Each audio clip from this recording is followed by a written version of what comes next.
ओम नमो भगवते वासुदेवाय।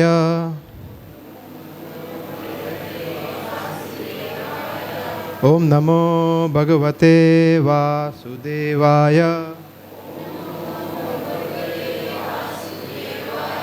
ओम नमो भगवते वासुदेवाय।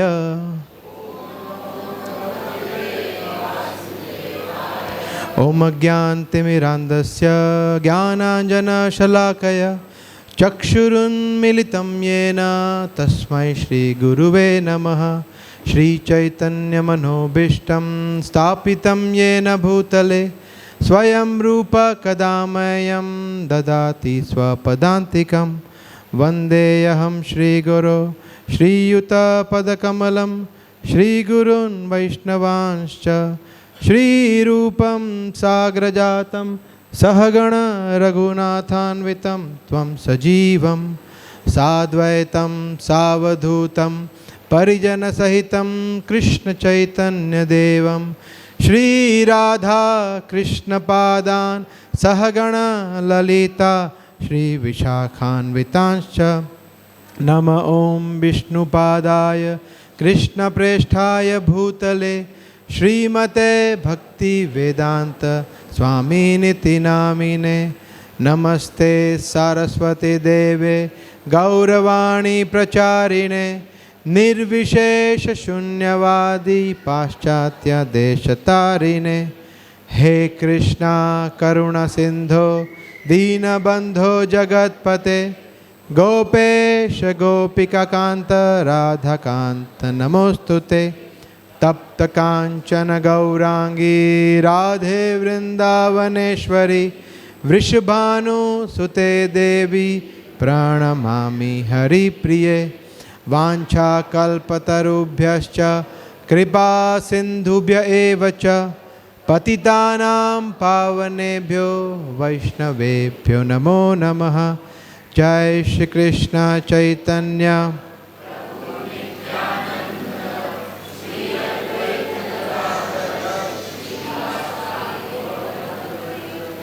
हरे कृष्णा कृष्ण कृष्ण हरे हरे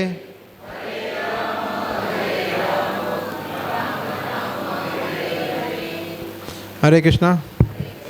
बहुत बहुत धन्यवाद। आप लोगों को एक साथ देखकर हम लोगों को नया जीवन मिलता है।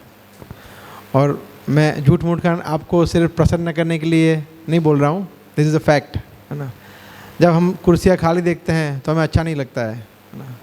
व्हाट इज़ दिस, इतने सारे भक्त इतनी सारी मेहनत कर रहे हैं और आप लोग यहाँ पे आ नहीं पाते हैं कुछ कारण से, of course, but that doesn't look good. हम लोगों को बहुत दुख होता है, मगर जब आप पूरा हॉल भर जाता है तो बहुत अच्छा लगता है। अभी भी काफ़ी सीट्स खाली है, hopefully more devotees will come. Yes, so yeah last Friday I would like to apologise, मैं आ नहीं पाया टाइम पे, मेरा फ्लाइट डिले हो गया था और बहुत गड़बड़ हो गया था। सो आज हम बहुत ही इम्पोर्टेंट विषय के ऊपर चर्चा करने वाले हैं। तो भगवत गीता, जैसे हम सब लोगों ने 6 दिन के कोर्स में समझा था कि भगवत गीता हमारे जीवन जीने का मैन्युअल है ना। लास्ट सेशन में हमने देखा था कि किस तरह से प्रैक्टिकली हम गीता की शिक्षाओं को हमारे जीवन में उतार सकते हैं, दैट वी सॉ। तो आज उसका फर्स्ट हम लाइव ट्रेनिंग करने वाले हैं, है ना। एक श्लोक भगवत गीता का, सिर्फ एक श्लोक जो अभी आपकी स्क्रीन पे है, दिख रहा है ना, 6ठे अध्याय का 17वां श्लोक है। You can show also Kamlesh Prabhu. So एक श्लोक जो है वो कितनी सारी शिक्षाएं हमें दे सकता है। This is the power of Bhagavad Gita ना। ये भगवत गीता का शक्ति है ना, कि कितने सारे वो डजंट हैव, या okay, you can take a chair also.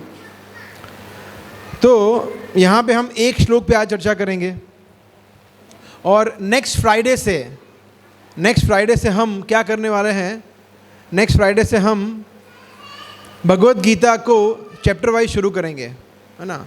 Chapter 1 श्लोक बाय श्लोक का नहीं लेंगे, बिकॉज 700 श्लोक लेंगे तो कम से कम हाँ, काफ़ी वर्ष लग जाएंगे। एक दिन में सिर्फ 50 लेक्चर, 50 फ्राइडे आते हैं ना, so it will take like 7-8 years to complete Bhagavad Gita. So yes, तो हम लोग क्या करेंगे, भगवद गीता चैप्टर वाइज लेंगे, चैप्टर 1, चैप्टर 2, चैप्टर 3, उस तरह से, और उसमें से मुख्य शिक्षाएं हम लेंगे।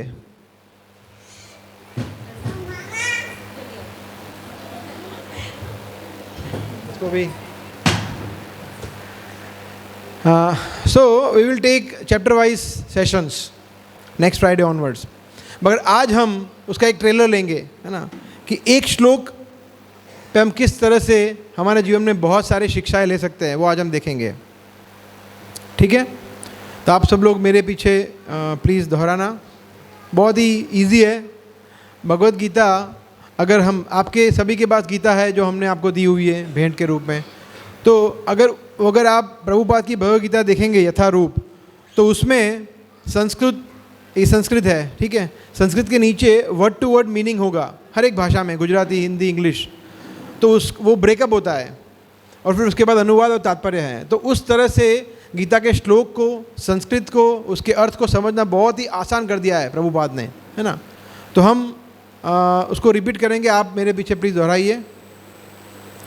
युक्ताहार विहारस्य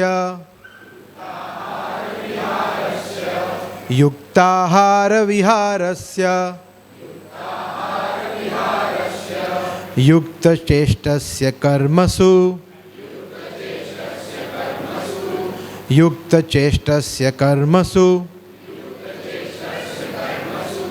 युक्तस्वप्नावबोधस्य युक्तस्वप्नावबोधस्य योगो भवति दुःखः योगो भवति दुःखः। तो आप लोग बहुत ही एक्सपर्ट हो चुके हैं संस्कृत में, बहुत ही सुंदर आप लोगों ने रिसाइट किया। अच्छा लगा आप लोगों को?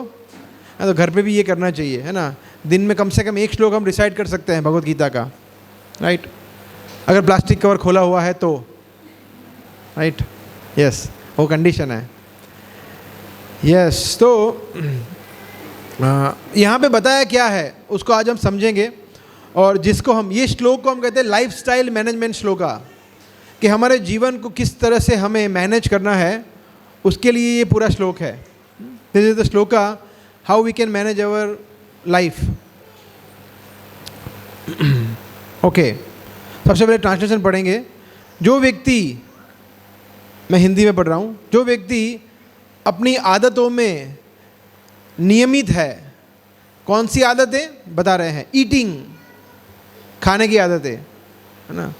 आप में से कोई है जो खाता नहीं हो? ऐसा कोई नहीं है ना, सब लोग खाते हैं। तो भोजन की आदत पहला, फिर क्या है, सोना। तो हम लोग, सब लोग रेस्ट करते हैं, है ना, 6 घंटा 7 घंटा वॉटेवर। फिर क्या है, रिक्रिएशन, है ना, तो उसको देखेंगे हम, उसका मतलब क्या है। और वर्क, जो साधारण कर्म करते हैं हम, वो, ये 4 वस्तुओं के बारे में बताया गया है कि उसको हमें नियमित करना है, रेगुलेट करना है। तो क्या होगा, योगो भवति दुःखः, तो संसार के दुखों से हमें मुक्ति मिल सकती है। आप चाहते हैं दुखों से मुक्ति? यस, वेरी मच, है ना, यस, चाहते हैं। तो ये उसका चाबी है दुखों से मुक्ति पाने का, उसको हम देखेंगे आज अच्छी तरह से। दिख रहा है ना आपको? आहार, आहार का अर्थ क्या होता है? आहार का अर्थ जैसे हम समझते हैं, एक तो होता है क्या, भोजन लेना, खाना खाना, है ना, बट सिर्फ उसको ही आहार नहीं कहते हैं। आहार का मतलब हमारी जो भी इंद्रियों को जो भी इनपुट मिल रहा है उसे आहार कहते हैं।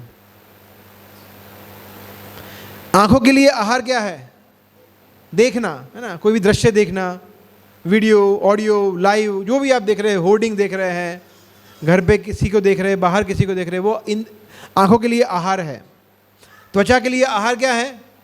टच करना, है ना, मुलायम चीज़ हो, गीली चीज़ हो, सूखी हो, एकदम रॉक हार्ड हो, तो वो इंद्रिय के लिए, सॉरी, त्वचा के लिए आहार है। उसी तरह से कानों का आहार क्या है? कीर्तन सुने या बॉलीवुड के गाने सुने, ये इंद्रिय, ये कान का आहार है। इस तरह से हम समझते हैं। आहार का मतलब यस खाना तो है ही मुख्य तौर पर, बट ब्रॉडली स्पीकिंग ये सब कुछ आहार में आता है। जो लोग पीछे से नहीं देख पा रहे, ऐसे ऐसे करके मुझे देख रहे हैं, यहाँ आगे भी बहुत जगह खाली है, बैठ सकते हैं ना। जो लोग यंग है नीचे बैठ सकते हैं, या फिर आप कुर्सी लेके भी आगे आ सकते हैं, कुर्सी को लेके भी आगे आ सकते हैं। दिस इज, ऐसा कुछ नहीं है कि पीछे ही बैठना है ना, आगे भी बैठ सकते हैं। यस, सो आहार का मतलब क्या है? सभी इंद्रियों का भोजन, सिर्फ जिह्वा का भोजन नहीं। शाश्वत बलराम प्रभु, या सो इस तरह से हम देखते हैं इसको।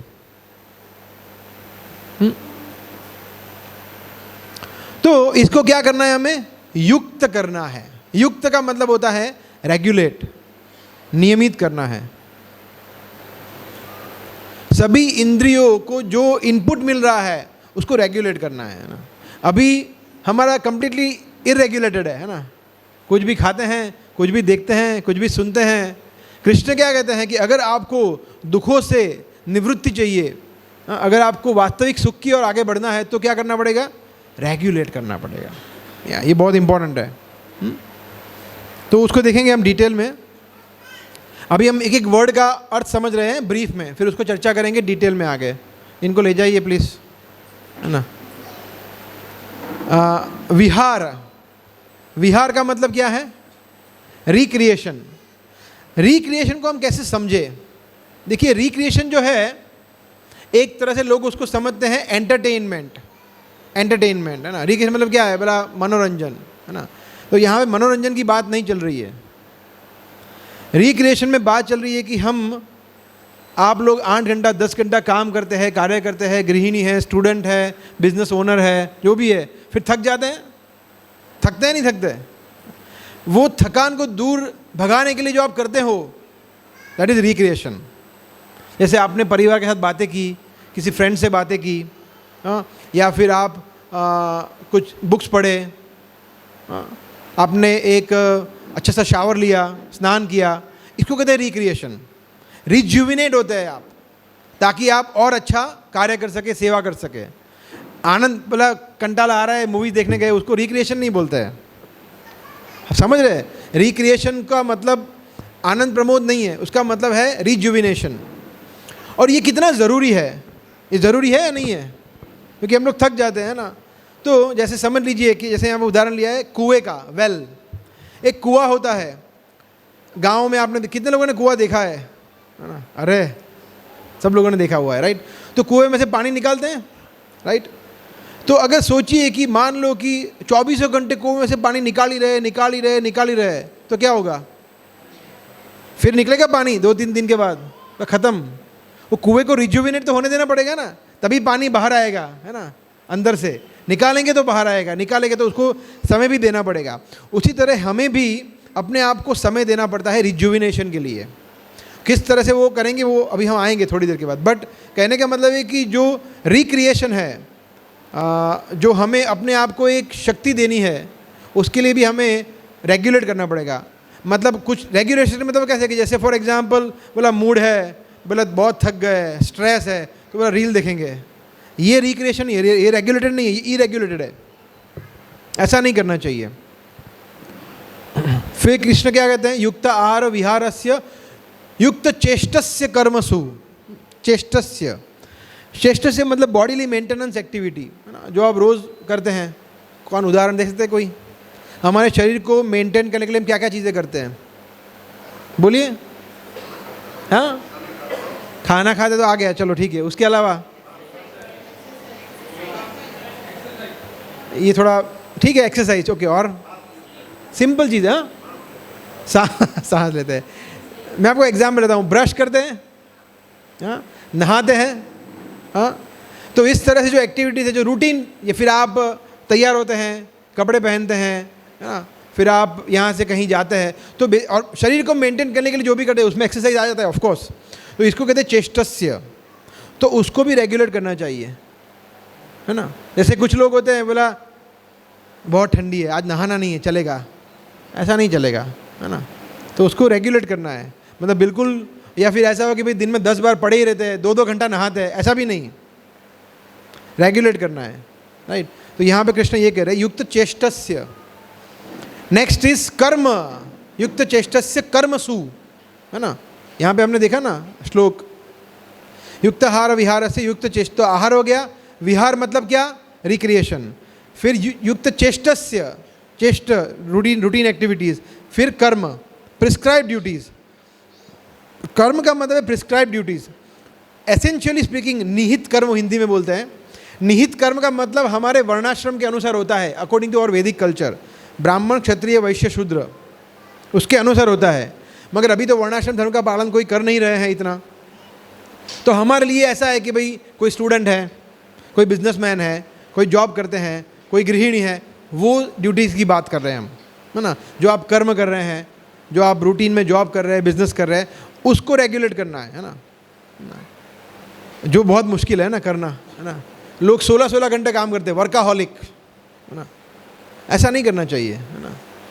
तो हम आगे देखेंगे एक मैट्रिक्स आएगा, डैशबोर्ड आएगा, जिसमें पूरा डिटेल में हम देखेंगे कि किस तरह से हमें हमारे जीवन को मैनेज करना चाहिए। ये सेशंस हम लोग कॉर्पोरेट्स में लेते हैं, लाइफस्टाइल मैनेजमेंट, कॉर्पोरेट्स में बहुत इसका डिमांड है।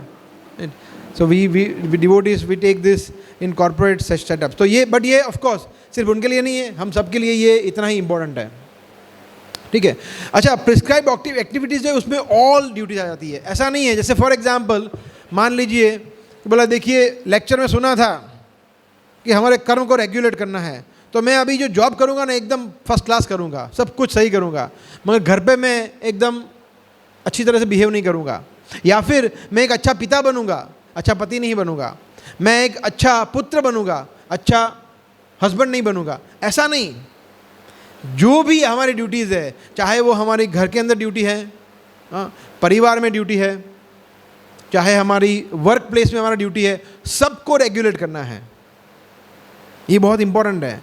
एक जगह पे भी गोलमाल नहीं चलेगा, ऐसा, है ना। जैसे फॉर एग्जांपल ऐसे कुछ लोग होते हैं ना, इसको ऐसे लोगों को कहते हैं डुप्लीशियस, है ना, दोगले कहते हैं हिंदी में, कि घर में कुछ और है और ऑफिस में कुछ और है। ऐसे होते हैं, आप लोगों ने देखे, मैंने तो बहुत देखे ऐसे लोग, है ना, कि ऑफिस में एकदम शेर की तरह है, मगर घर में बीवी के सामने कुछ चलती नहीं है। या रिवर्स, घर में बहुत चलती है मगर ऑफिस में कुछ चलती नहीं है। या ऑफिस में सब झूठ बोलेंगे, घर पे सत्य बोलेंगे, या उल्टा। तो इस तरह से नहीं करना चाहिए। हमारा कैरेक्टर रेगुलेटेड होना चाहिए, चरित्र सब जगह सेम होना चाहिए, चाहे मंदिर में हो, फ्रेंड के साथ हो, परिवार के साथ हो, ऑफिस में हो, वी शुड बी सेम। भक्त बहुत सिंपल होता है, हाँ, वो डुप्लीशियस बिहेव नहीं करता। तो यहाँ पे कृष्ण ये बता रहे हैं, ठीक है। एंड लास्ट इज स्वप्न अवबद्ध।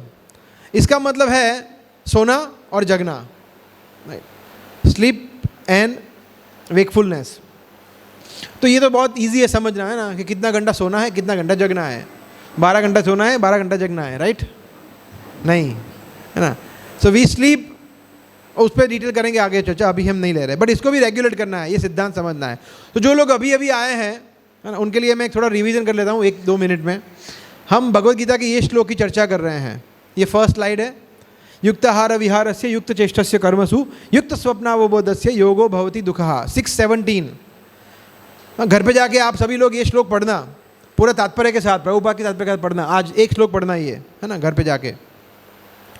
सो यहाँ पे कृष्ण बता रहे हैं हमें हमारे जीवन की ये जो मुख्य इतने एक्टिविटीज़ है। आहार मतलब जो भी इंद्रियों का इनपुट है, जैसे मुंह का आहार है खाना, कान का आहार है सुनना, वो सभी को रेगुलेट करना है, राइट। इसी तरह से विहार, recreation, chest, bodily maintenance activity, फिर हमने देखा कर्म और स्लीपिंग एंड वेकफुलनेस, इसको रेगुलेट करना है।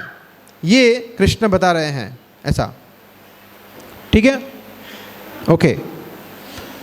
तो ये जो नियमित करना होता है, यू कैन समझ, you can go, you can give attendance to Ankur प्रभु।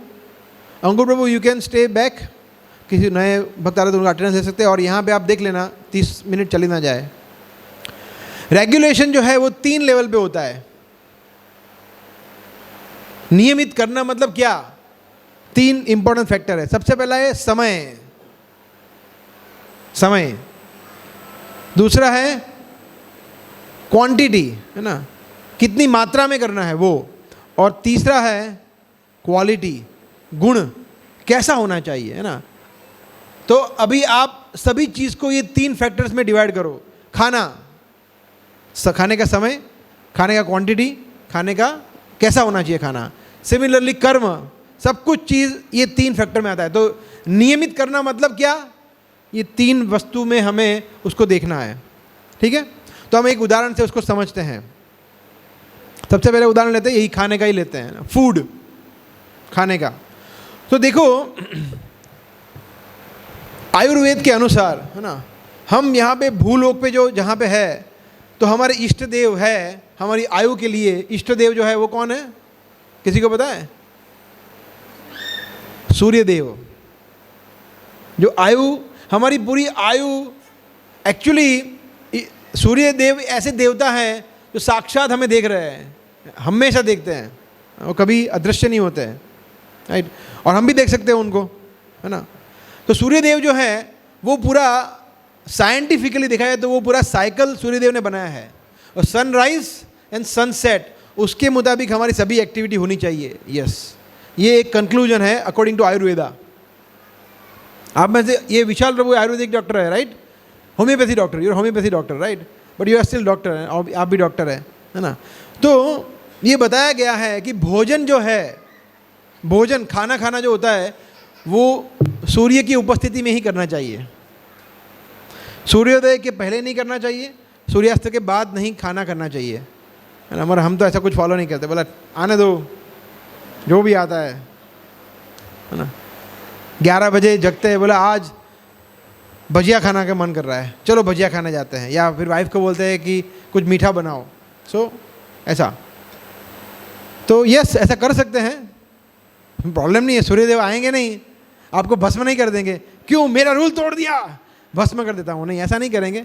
फिर क्या होगा, रोग हो सकते हैं, डिसीजेस, राइट।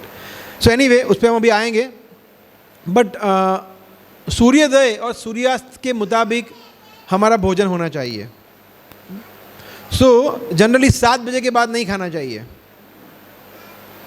और सूर्योदय के पहले तो उठते ही नहीं है, तो खाना खाने की तो बात बहुत मुश्किल, दूर की बात है ना। तो वो तो बाय डिफ़ॉल्ट वो एप्लीकेबल नहीं है। बट हाँ, सूर्यास्त के बाद लोग भर भर के खाते हैं, और सूर्यास्त के बाद अगर आप खाते भी हो तो बहुत लाइट खाना चाहिए। अगर खाना ही ऐसा है कि अगर पॉसिबल है, जो लोग अपना लाइफ स्टाइल चेंज कर सकते हैं 7 साढ़े 7 तक खा सकते हैं, बेस्ट है, ऐसा ही करना चाहिए।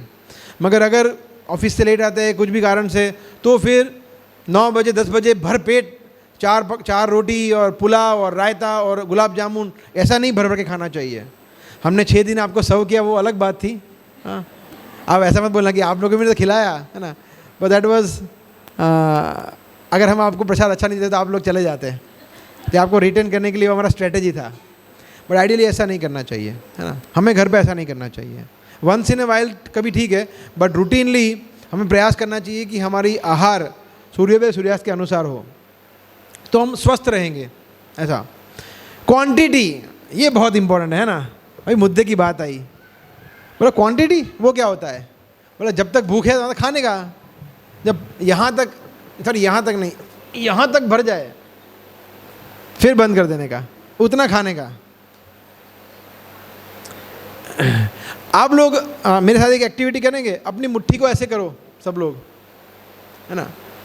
ये हमारे स्टमक के अंदर जो कैविटी है ना, इसका साइज़ इतना है, हमारे पेट का जो कैविटी है ना उसका साइज़ इतना है, इतना।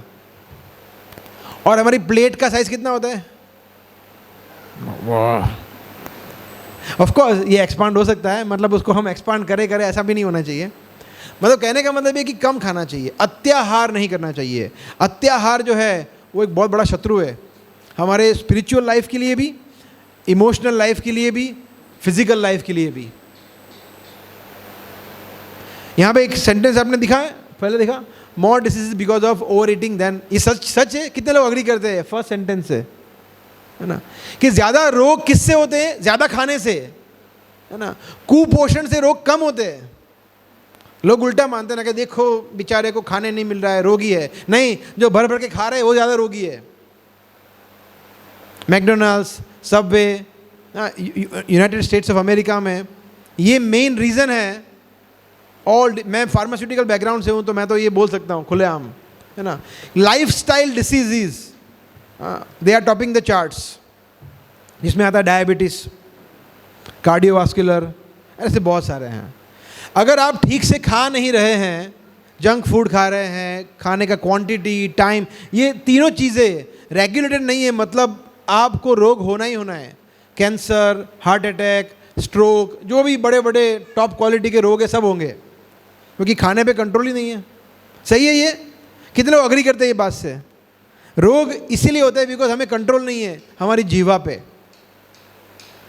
सब लोग यहाँ पे ऐसा कर रहे हैं, बात तो सही है, घर जाके वो लोग सब भूल जाते हैं, है ना, हम लोग। मगर हमें प्रयास करना चाहिए कि हमारे लिए ही है ना, आप अपने खाने की चीज़ों को रेगुलेट करेंगे तो हम लोगों को थोड़ी फ़ायदा होने वाला है। You will be healthy, this is for our benefit. So ये बताया गया है कि हमें जितना हमारा भूख है या पेट के अंदर जगह है उससे आधा खाना चाहिए, 1/4 पानी का जगह रखना चाहिए और बाकी खुला रखना चाहिए, नथिंग। आप देखना, जब आप बहुत खाएंगे फिर आपको खुद को लगेगा यार बहुत ज़्यादा खा लिया, नहीं खाना चाहिए था, फिर अफसोस होता है इतना क्यों खा लिया, भाई मैं चल नहीं पा रहा हूँ, ओहो। मगर जब आपने कम खाया होगा, जब आप इजीली वॉक कर पा रहे होंगे, आपने हेल्दी खाया होगा तो आपको अच्छा लगेगा। ये भी आएगा नेक्स्ट स्लाइड में, यही है खाने के बारे में। तो क्वांटिटी रेगुलेट करना बहुत ज़रूरी है। ऐसा नहीं है कि भाई देखो कोई रोकना नहीं, मुझे आज रोकना नहीं, आज पिज़्ज़ा है, मैं आज कम से कम 11 पिज़्ज़ा खाऊंगा, ऐसा नहीं करना चाहिए। एंड क्वालिटी, कैसा खाना खाना चाहिए, कैसा। देखिए भगवान कितने दयालु है। आपको लगता होगा कि गीता में तो कितनी बड़ी बड़ी बातें की होगी, योग के बारे में, मन को कंट्रोल करने के बारे में, ध्यान के बारे में, प्राणायाम के बारे में, योगा के बारे में भगवान ने कितनी बड़ी बड़ी बातें की होंगी, की है। मगर भगवान ने हमारे लिए ऐसी बेसिक लेवल की बातें भी की है। क्या? भाई आपको कौन सा खाना खाना है वही बताया है गीता में कृष्ण ने, नेक्स्ट स्लाइड में है। तो भगवान ने सब कुछ बता दिया है, बट हम लोग हैं कि पढ़ नहीं रहे हैं। ओके, सो जैसे यहाँ पे आपको दिख रहा है, ये 17वें अध्याय के अंदर 3 श्लोक, 17वें अध्याय में उसका चैप्टर का टाइटल है श्रद्धा के 3 विभाग। श्रद्धा के 3 विभाग, सत्वगुण, रजोगुण, तमोगुण, जो प्रकृति के 3 गुण हमने देखे थे, उसके अनुसार अलग अलग चीज़ों को भगवान ने क्लासीफाई किया है कि सुख कैसा होता है, त्याग कैसा होता है, दान कैसा होता है, रजोगुणी, तमोगुणी, सत्वगुणी दान, वो सब कुछ भगवान ने दिया है 17वें चैप्टर में, वेरी नाइसली एक्सप्लेन।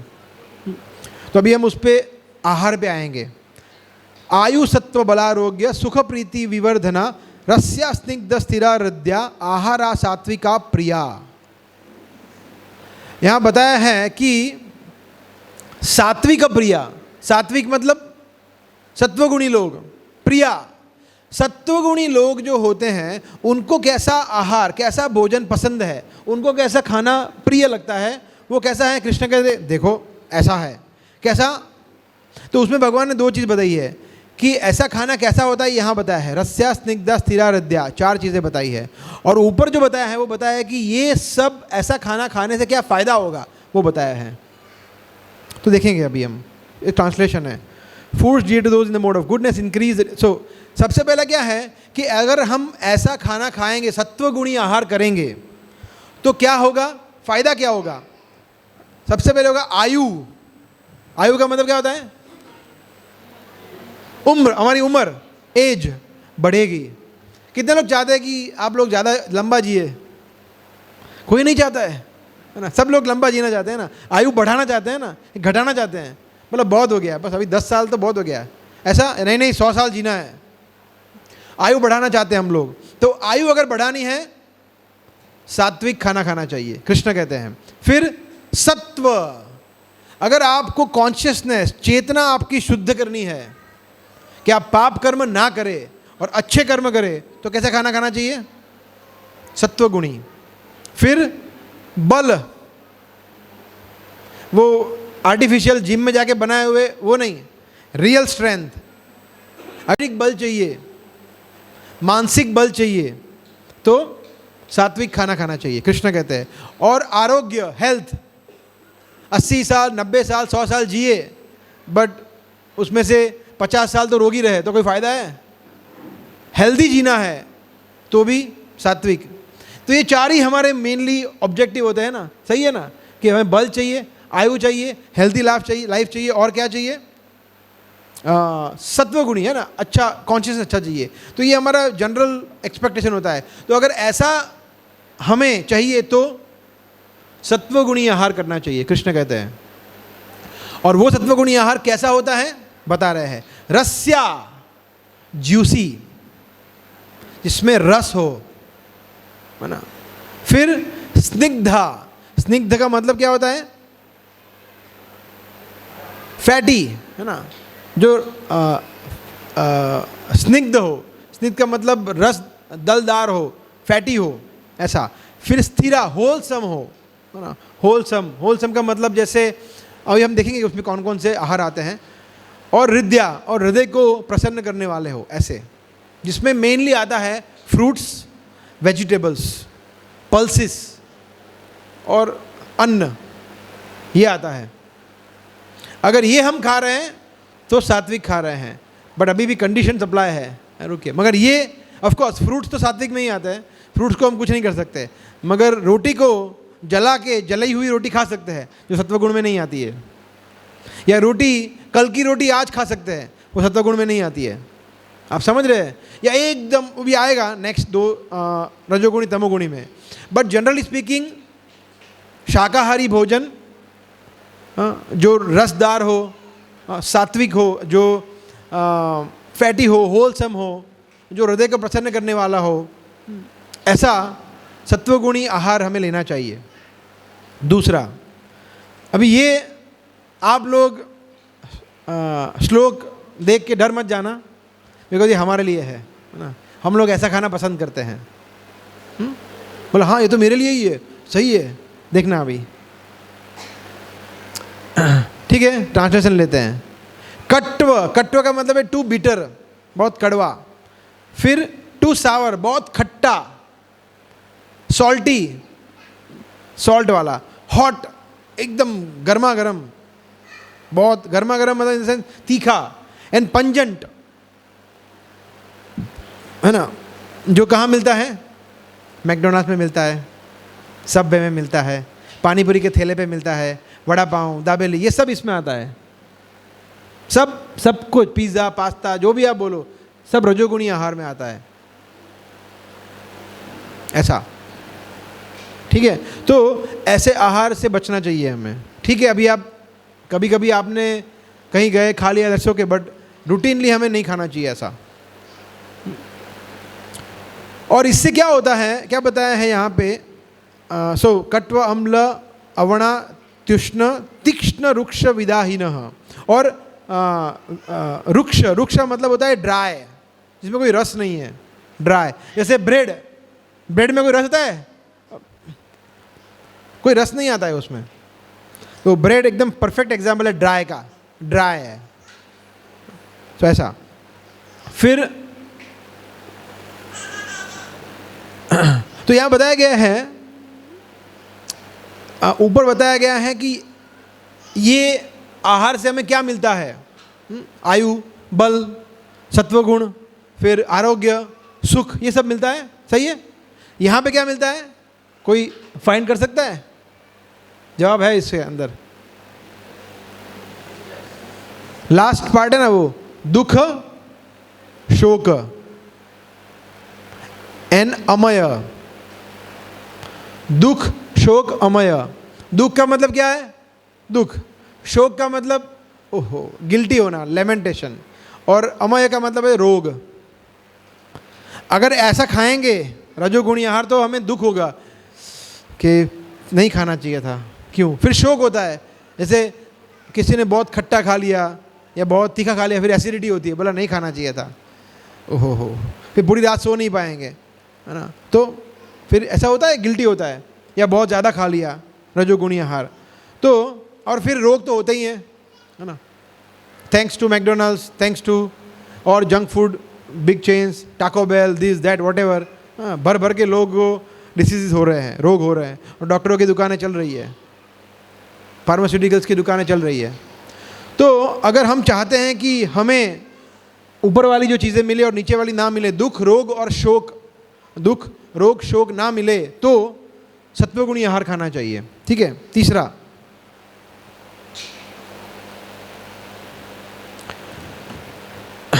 तामसिक फूड, तमोगुणी फूड, 3 घंटे से पूर्व पकाया हुआ तमोगुणी आहार बन जाता है। ओहो हो, हम तो सुबह का खाना शाम को खाते हैं, शाम का नेक्स्ट डे खाते हैं। तो ये सिद्धांत है। मैं आपको ये नहीं बोल रहा हूँ कि आप गलत कर रहे हो, सही कर रहे हो, मगर ये कृष्ण कह रहे हैं ऐसा, 3 घंटे से पूर्व पकाया हुआ।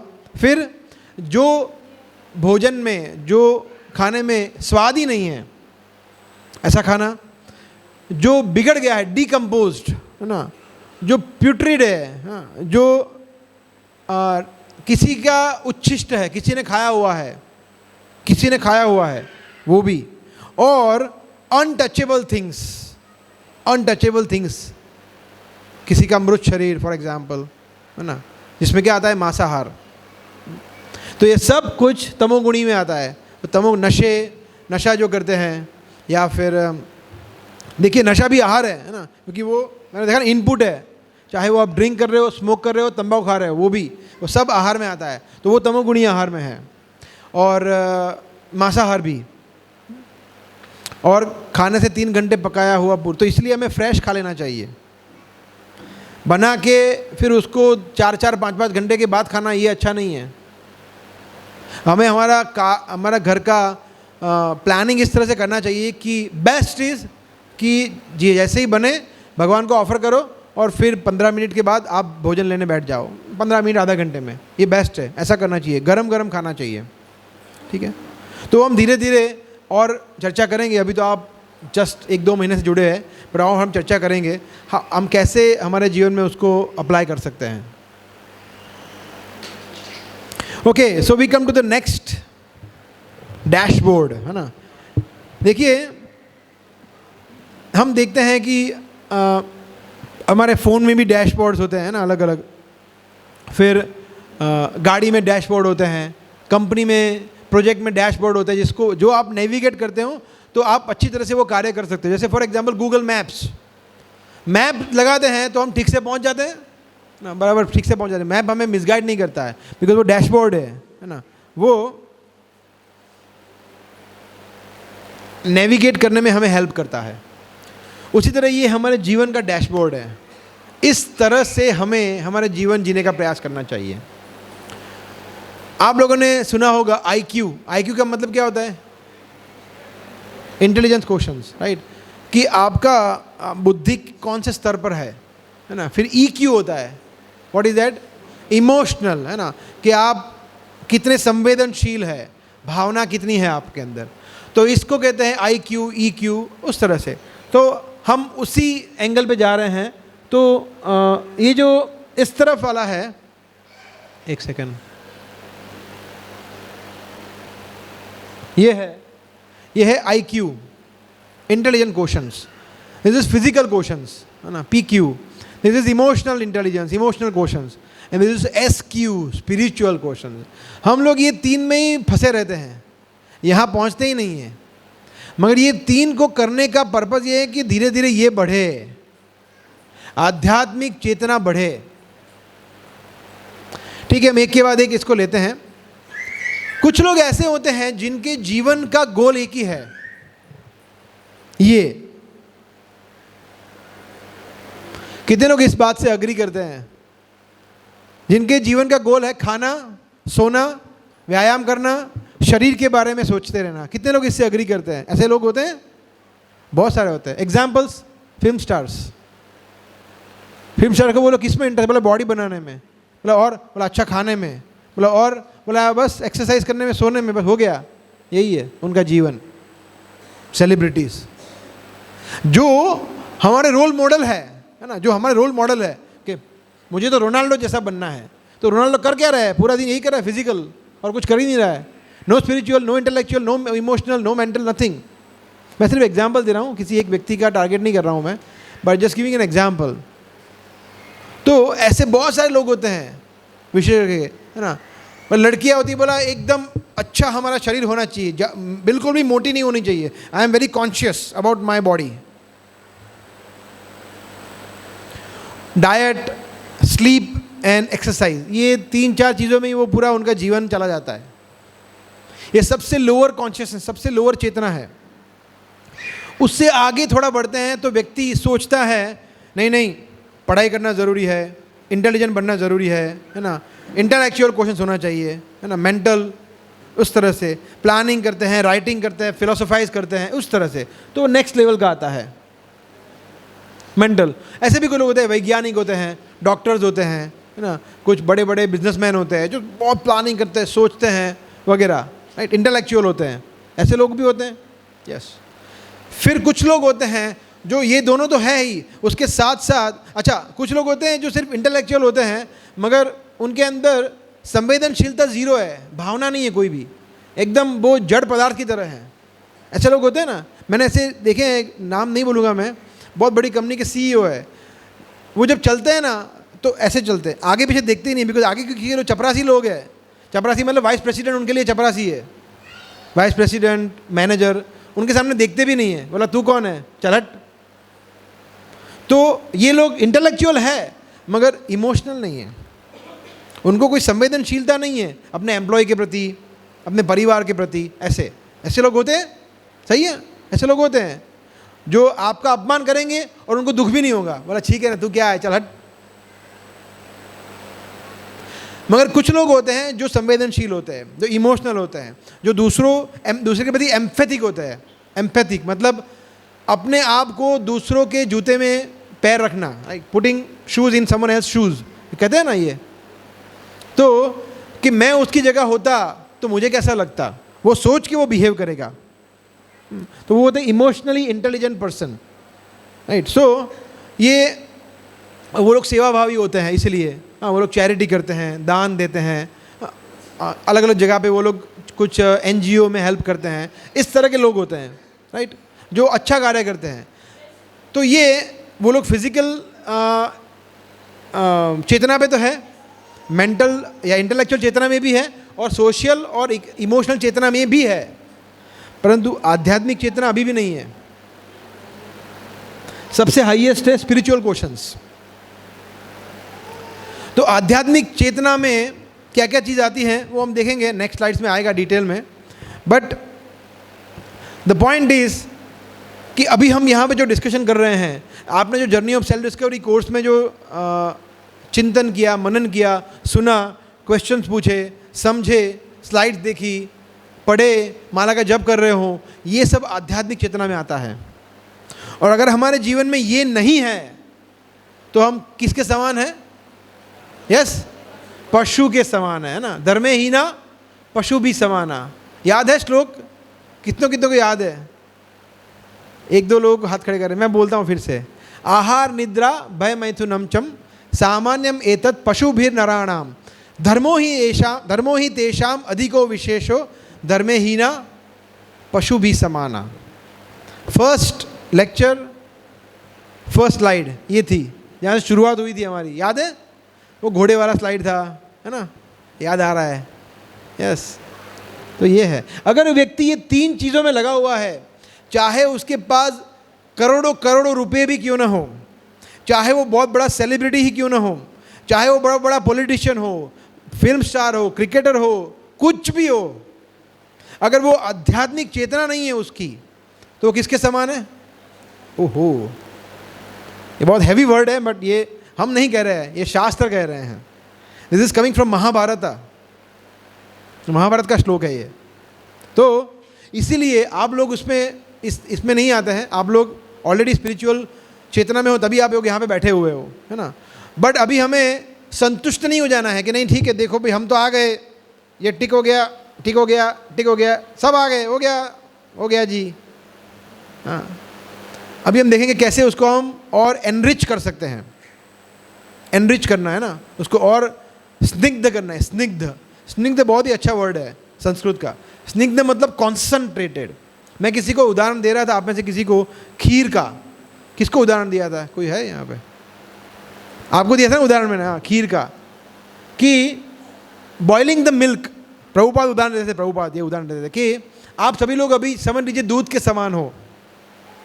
दूध को हम गर्म करते हैं तो अच्छा लगता है, और गर्म करते हैं और गर्म करते हैं, जब वो एकदम गाढ़ा हो जाता है, थिक, तब खीर बनती है ना, तब वो खीर अच्छी लगती है ना।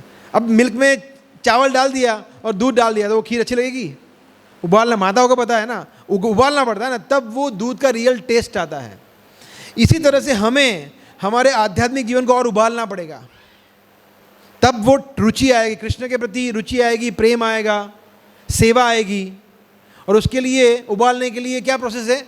हर शुक्रवार को आना, हर ऑनलाइन सेशन में आना, महामंत्र का जप करना, गीता को पढ़ना, भक्तों को फ़ोन करना, उनसे प्रश्न पूछना, कांटेक्ट में रहना, ये विधि है अपने आप को उबालने की और खीर के जैसे मधुर अमृत को प्राप्त करने की कृष्ण के प्रति।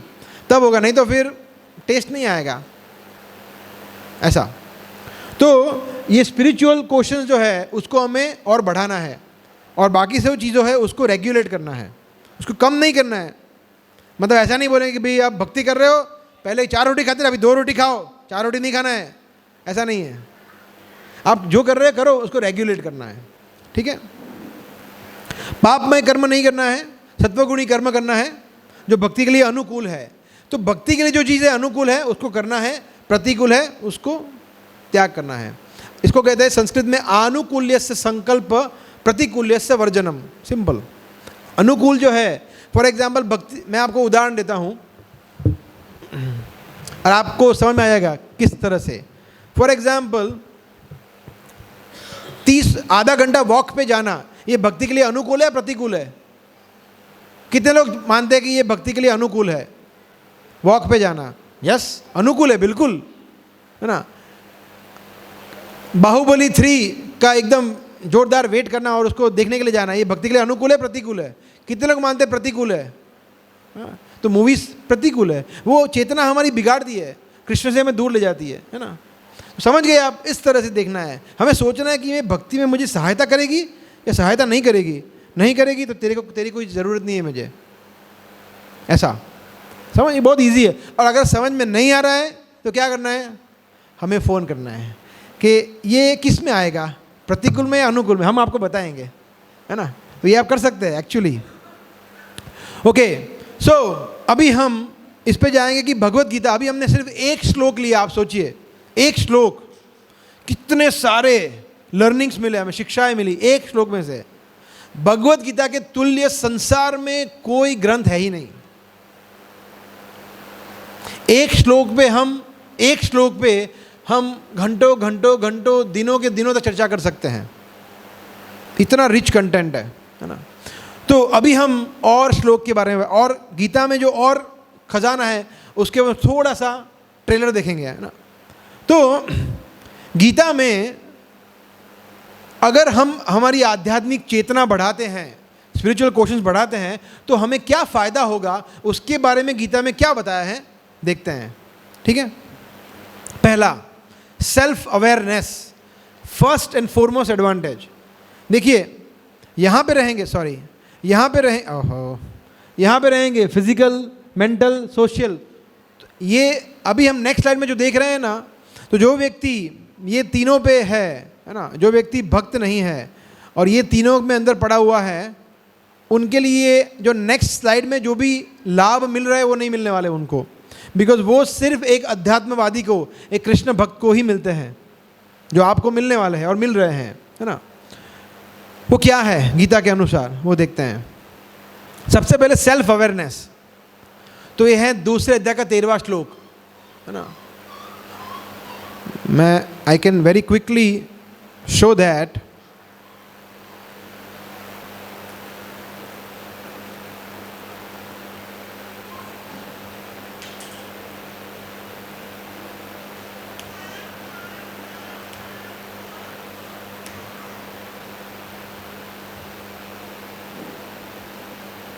सेल्फ अवेयरनेस मतलब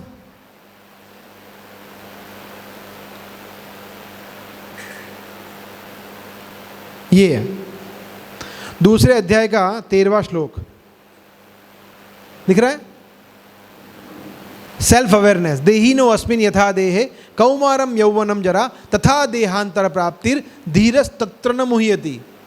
ये आपको याद है, ये हमने उदाहरण लिया था। कौन? विशाल प्रभु आए थे, आप आए थे यहाँ पे, हमने आपसे एक्टिविटी किया था कि भाई आप जब 5 साल के थे तो आपका कितना हाइट था, कितना वेट था, फिर 15 साल में थोड़ा चेंज हो गया और फिर 25 साल में चेंज हो गया फर्दर। तो कृष्ण कहते हैं कौमारम यौवनम जरा। कौमारम मतलब बाल्यावस्था, ये कौमार अवस्था में अभी ये है ना। आपका नाम क्या है?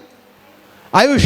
तो आयुष कितना उम्र है आपका? 8 ईयर्स, 13 ईयर्स, हाँ 13 ईयर्स, ठीक है। तो 12 साल का या 10 साल का लड़का है वो कौमारम है। फिर यौवनम है ना, तो आपके उम्र कितना है? 19 साल। तो ये अभी युवान अवस्था में है ना, 19 ईयर्स। तो अभी उन दोनों के शरीर में अंतर है, वो 4 फीट का है और वो 5.5 फुट 5.5 फीट के है। वजन भी अलग अलग है। और हमारे में से कुछ लोग जो बूढ़े हैं, जैसे मैं बूढ़ा हूँ, जरा, तो जरा में आते हैं। तो ये सेल्फ रियलाइजेशन है। बट हम वास्तव में शरीर है या क्या है? Who are we? सोल, आत्मा है ना। तो ये सेल्फ अवेयरनेस है ना। सेल्फ अवेयरनेस जो है वो किसी भी celebrity, politician, film star, cricketer, किसी को पता नहीं है। सोचिए आप, बिलियनर है, इतने फेमस है, यूट्यूब पे मिलियंस ऑफ फॉलोअर्स है, उनको पता ही नहीं है कि वो शरीर नहीं आत्मा है। बोलो क्या उनका नॉलेज है? बढ़िया, एकदम ढक्कन है। So this is what it is, self awareness. तो ये फायदा होता है भक्ति में जुड़ने का कि हमें पता चले कि हम कौन है। फंडामेंटल एस्पेक्ट ये गीता में बताया है कृष्ण ने कि हम शरीर नहीं है, हम आत्मा है। नेक्स्ट क्या एडवांटेज होता है? Ability to face and use suffering, है ना। यस तो भगवान कहते हैं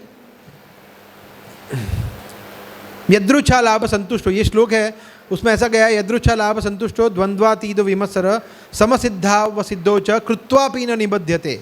कृष्ण कहते हैं कि जो व्यक्ति स्वतः आने वाले लाभ से संतुष्ट होता है, द्वंद्व से अलग होता है, ईर्ष्या नहीं करता, वो व्यक्ति कर्म करता हुआ बनता नहीं है। एनीवे सिंपल लैंग्वेज में आपको बताता हूँ कि व्यक्ति सुख दुख, सर्दी गर्मी, मान अपमान, यश अपयश, प्रॉफिट लॉस सेम हो जाता है, उसको फर्क नहीं पड़ता है ऐसा। तो ये भक्ति में जब हम आगे बढ़ते हैं धीरे धीरे धीरे हमें पता चलता है कि ये शरीर पे जो भी ये संबंधित वस्तुएं है, मैं तो आत्मा हूँ, मुझे कोई फर्क नहीं पड़ता है, राइट। जैसे किसी ने अपमान कर दिया हमारा, अगर हम शारीरिक चेतना पे है तो हम सामने बोलेंगे तू मेरे को बोला, हम उसको 10 गालियाँ देंगे, तो हमें बहुत दुख हुआ। मगर हमें पता है कि ठीक है ना, ठीक है मैं तो शरीर का हूँ, मैं तो आत्मा हूँ, तो ऑटोमेटिकली वो हम ठंडे हो, गुस्सा नहीं होगे। तो काम, क्रोध, लोभ, मोह, मद, मात्सर्य, धीरे धीरे ये सब शत्रुओं से हम छुटकारा पा पाएंगे। ये कब होता है? जब हम गीता की शिक्षाओं को ग्रहण करते हैं, भक्ति में जुड़ते हैं। तो भक्ति में आने का एडवांटेज ये कि हम किसी भी परिस्थिति में हम को फेस कर सकते हैं, चाहे कोई हमारा अपमान कर रहे हो, चाहे हमें बहुत बुरा लॉस हो गया, चाहे रोग आ गया किसी परिवार के किस तरह। जैसे अर्जुन का क्या था सिचुएशन? वो सबको मारना था। किसको मारना है? बोला सबको मार दो, सबको मारना ही है। बोला मेरे जो पसंदीदा है उनको पहले मारना है, द्रोण को पहले मारना है। वो तो मतलब शूरवीर है ना, क्योंकि द्रोण का अगर मारोगे नहीं या भीष्म पितामह को नहीं मारोगे तो हम हार जाएंगे, उनको तो सबसे पहले मारना है। देखिए अर्जुन ने फिर भी किया। तो जब ये आत्मा का ज्ञान मिलता है, सेल्फ अवेयरनेस होती है, तो नेक्स्ट स्टेज आता है कि हम धीरे धीरे द्वंद्व का मतलब पता है आपको? द्वंद्व किसको पता है? द्वंद्व का मतलब बताइए माता जी। Duality, right. मतलब सर्दी गर्मी, दिन रात, सुख दुख, ये द्वंद्व है। और ये भौतिक जगत है, पूरा द्वंद्व का जगत है। यहाँ पे सब कुछ ड्युअलिटी में है ना। स्त्री पुरुष, पाप पुण्य, सर्दी गर्मी, ठंडा गर्म, सुख दुख, सब कुछ आएगा, एक चीज़ नहीं रहेगी हमेशा के लिए। तो द्वंद्व से, द्वंद्वातीतो विमत्सर, द्वंद्वा से वो ऊपर उठ जाता है एक भक्त, वो द्वंद्व में नहीं रहता है फिर। और वो भक्ति को प्रैक्टिस करने से आता है, हरे कृष्ण महामंत्र का जप करने से धीरे धीरे आता है वो। ये एडवांटेज है ना। और ये बहुत बड़ा, ये व्यक्ति अंदर से स्ट्रांग, तब व्यक्ति अंदर से स्ट्रांग बनता है। स्ट्रांग का मतलब ये नहीं है कि जितने इतने बड़े बड़े बाइसेप्स है वो स्ट्रांग, ऐसा नहीं है। स्ट्रांग मतलब जो व्यक्ति अंदर से कितना स्ट्रांग है, भले वो इतना हो, अंकुर प्रभु है ना, लगते नहीं है वो कितना है, उसको तो फूक मारेंगे उड़ जाएंगे, मगर वो strong, he strong because is chanting 16 round, रोज मंगला आरती आते हैं, भक्ति अच्छी तरह से कर रहे हैं, ही सुपर स्ट्रांग। ऐसा अंदर से हमें स्ट्रांग बनना है, बाहर से बॉडी बनाना नहीं है। तो ये कब आएगा? जब हम किसी भी सिचुएशन को फेस कर पाएंगे, जब हम भक्ति में आगे बढ़ेंगे तब। तो ये एडवांटेज है, गीता में बताया है। ये लोग जो है ना, तीन, आप समझ गए ना मैं किन की बात कर रहा हूं? जो भक्त नहीं है, जो भक्ति में जुड़े हुए नहीं है, बाहर वाले लोग, वो लोग एक खरगोश की तरह हैं। खरगोश, रैबिट। किस तरह से? देखिए एक स्टोरी सुनाते हैं। स्टोरी, आपको स्टोरी सुनना अच्छा लगता है ना? स्टोरी सुनते हैं। एक बार क्या हुआ, एक जंगल में रैबिट घूम रहा था, खरगोश घूम रहा था उसके सामने, और वो एकदम मज़े से खा रहा था, पी रहा था, एंजॉय कर रहा था। उसके सामने शेर आ गया, एकदम सामने, 1 मीटर दूर। मतलब शेर आ गया, मृत्यु आ गई, मृत्यु, खा ही जाएगा ना वो उसको। तब उसने, उसको एक आइडिया, मैं बच सकता हूँ। कैसे? बोला आंखें बंद कर देता हूँ। हंस गया शेर, बच जाएगा वो। तो ये लोग जो है, बाकी के लोग, वो लोग आंखें बंद कर रहे हैं। किससे? मृत्यु से, रोग से, बुढ़ापे से। ये आंखें बंद करने से कुछ नहीं होने वाला है, मृत्यु आने ही वाली है।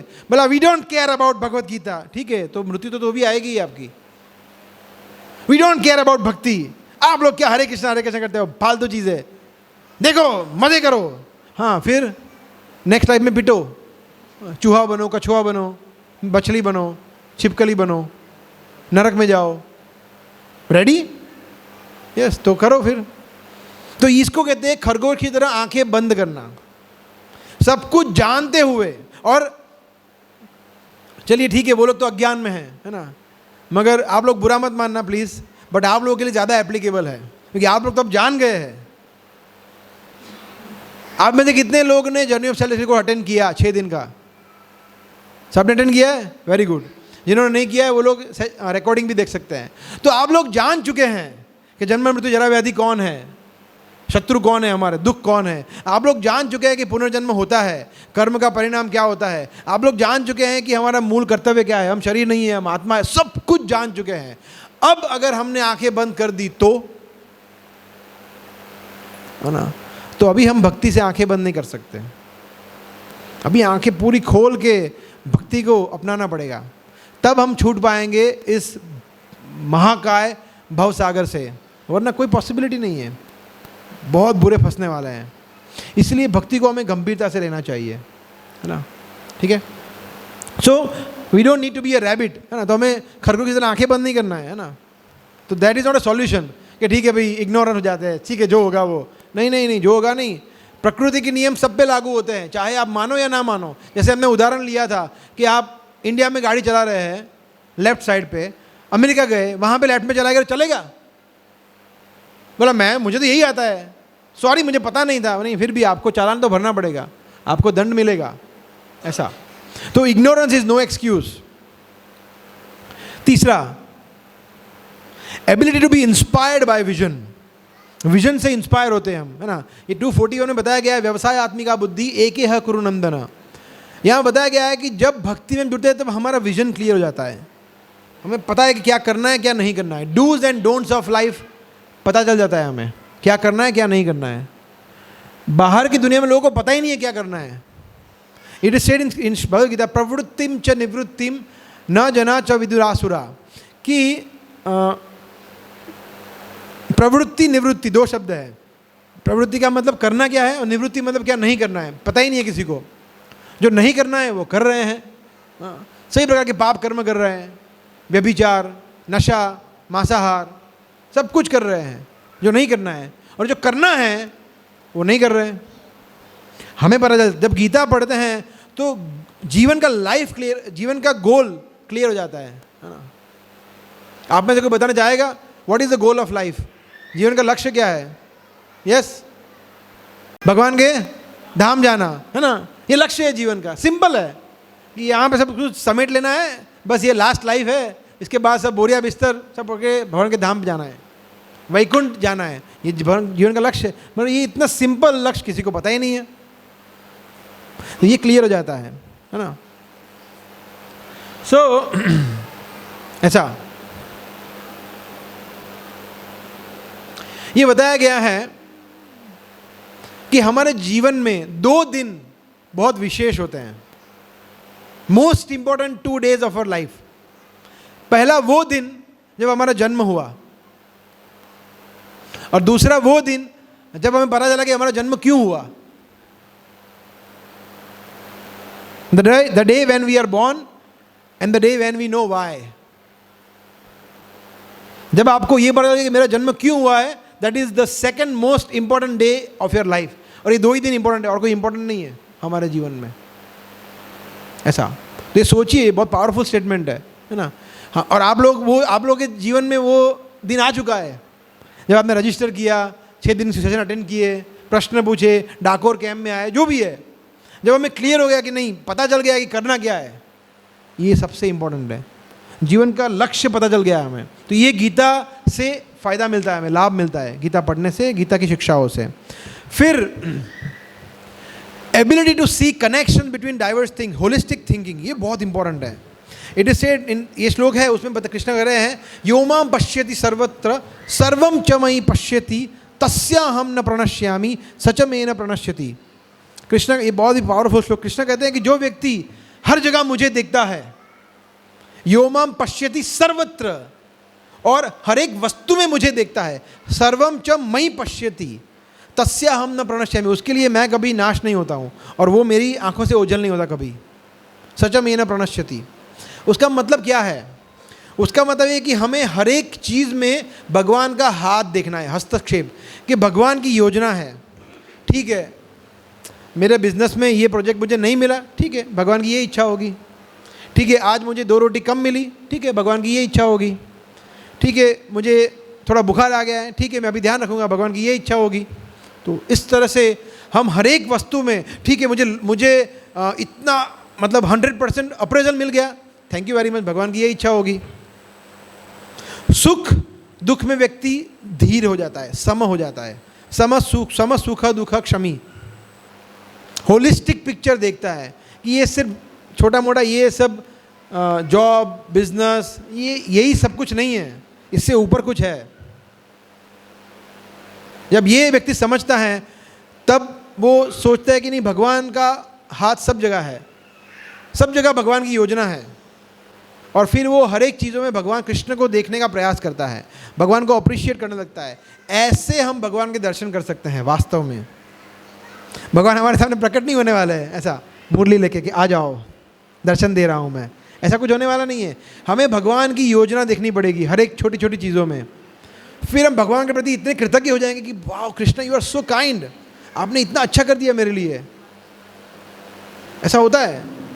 फॉर एग्जाम्पल, आप कहीं जा रहे हैं, बेंगलोर जा रहे हैं, और आप चाहते हैं कि मैं बाहर का कुछ खाना ना खाऊं, मुझे किसी भक्तों के हाथ का मिले, और आपको एकदम से पता चला कि यहाँ पे इस्कॉन मंदिर बाजू में ही है, बोला मज़ा आ गया, वो गोविंदास रेस्टोरेंट है, वहाँ जाकर खाना खा लूँगा। तो ये भगवान का योजना है। तो इस तरह से भगवान को धन्यवाद दे सकते हैं। तो ऐसे हम भगवान के प्रति और नज़दीक जाएंगे, ये फ़ायदा होता है। और द लास्ट इज एम्पैथी, है ना, लिटिल हार्म। हम किसी जीव के प्रति कोई भी कुछ भी किसी का भी नुकसान नहीं करते। सबसे पहला तो मांसाहार नहीं करते, है ना, तो उसमें किसी भी जीव के प्रति हिंसा नहीं होती है ना। तो मांसाहार तो दूर दूर तक कोई प्रश्न ही नहीं है। तो इसीलिए कोई भी जीव के प्रति हिंसा नहीं है। और दूसरे जीव के प्रति भी हम किसी को अपमान नहीं करते, ईर्ष्या नहीं करते।